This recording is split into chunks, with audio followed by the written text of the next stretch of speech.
So we're back here at IDI training on vendor day, and I'm here with Wiley from Suburban Manufacturing. What do you got going on today, man? So we have some hose wraps for the spray foam, specific for the spray foam industry. Hook and loop product that's not going to come apart very easy. Once it's in place, it's going to be there to stay.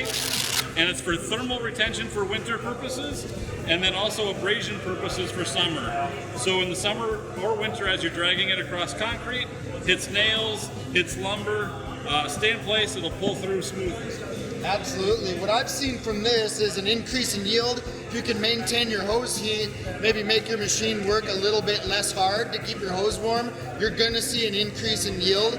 And going to the abrasion covering or whatever, if you pull that hose straight, if you have 200 feet, I promise you it feels like it's lighter than the old hose wrap. You kind of pull it and there's more resistance. If you use this stuff, your hose will pull lighter around a job site. It's true, I have it. It's also got a nice urethane cover, so it's a non-water wicking material. So it's not going to absorb any moisture as it's raining out in the summer, sits in the snow, it's not going to grab additional weight. So to further on that point, it'll maintain a light weight throughout the course of the year. Absolutely. And then this is the uninsulated version? Yes, correct. So this one would be, and actually that's this is the coupler guard? This is the hose whip. Okay. So the last 7 feet, the hose whip section does not have a thermal insulation to it. The coupler guard right next to it does, and the coupler guard is a little bit larger diameter because the coupler is a larger diameter. Sure. So it's going to need to go over this hose and then get wrapped again.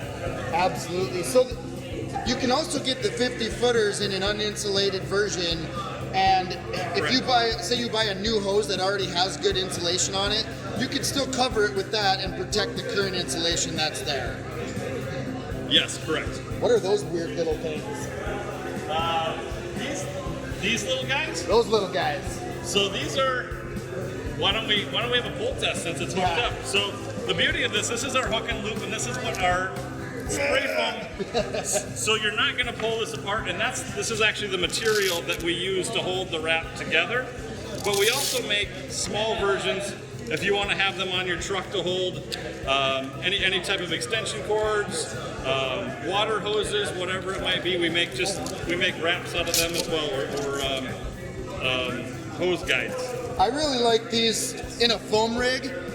All your hoses, your air hoses, your fluid hoses, cords and wires, you can hang everything up and get it up off the ground if you need to.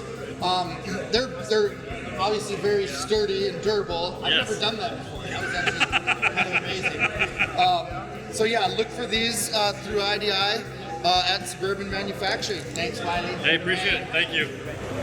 So back with Suburban Manufacturing, this is Aaron with IDI, and we have Mike, and we're going to talk about the Tsunami air drying system and some of the filtration devices that there are to offer. Absolutely, absolutely. So within any compressed air system, there's always going to be water contamination oil. So you need to remove that. We offer a water separator, coalescer, and a dryer to remove your bulk waters, oils, and contamination. Our dryer is there to remove the humidity in the air so that you don't have any water issues at the nozzle. Yeah, so this unit here is a demo model. This tank is just for kind of show purposes. This is the actual air dryer right here. Like you said, a water separator and a coalescing filter. So essentially, air would come from here up into here, if I'm not mistaken. But it comes in here, you go through the dryer, and then it's very clean, very dry, stored air, so that you have that available for all of your applications. So that'll actually, so I was backwards, so that'll help actually keep your tank free of moisture and dry. Okay. Well, so you always have a storage of air available that's clean and dry. Outstanding. The other cool feature of this is you can't run breathing air through a desiccant tower like this. However, there's a bypass system through here, so you can bypass the desiccant if you are running off a high-pressure breathing air system. Is that correct? That is correct. You can still filter the air with your water separator and coalescer, but then you go straight in and straight out, but yet you can have dry air for all your other applications except for your breathing air. Fantastic. Thanks for the time, Mike. Thank you. All right.